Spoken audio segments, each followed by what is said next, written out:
I want to warn everybody the content I'll be discussing could be triggering. This story really hits home with me because I know women in my family who've been affected by this issue. For decades, settler colonial nations have been forcibly sterilizing indigenous women. This has been a common practice in countries like the United States and in Canada. A Senate report in Canada reveals that this horrific practice is still ongoing even today. Here in the United States, in the 1970s, thousands of indigenous women were forcibly sterilized. However, I had no clue that the practice was still ongoing in Canada. There's the shocking case of Dr. Andrew Kataska, who was forcibly sterilizing indigenous women without their full consent. However, that's just the tip of the iceberg.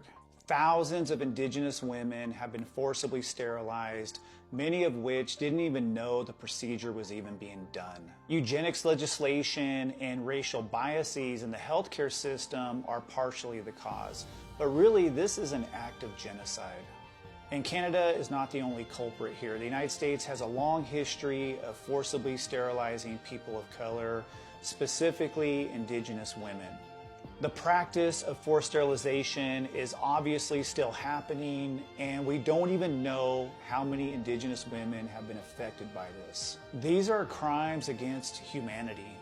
In many cases, indigenous women, after giving birth to their children, are pressured by doctors and nurses into sterilization. If you want to learn more about this topic, you can check out the book, Sacred Bundles Unborn. The book is written by Morningstar McCready, a First Nations woman in Canada. She was unknowingly sterilized when she was 14 years old. She didn't even know the procedure had been done until she was an adult when she tried to conceive. In her book, she writes about the devastation this caused in her life. Every year, countless indigenous women have come forward with similar experiences. She also writes that the forced sterilization of indigenous women was routine in the residential boarding school systems and in hospitals serving indigenous populations. The horrors of settler colonialism are just unreal. Let me know your thoughts in the comment section. Land back, motherfuckers. Let's go.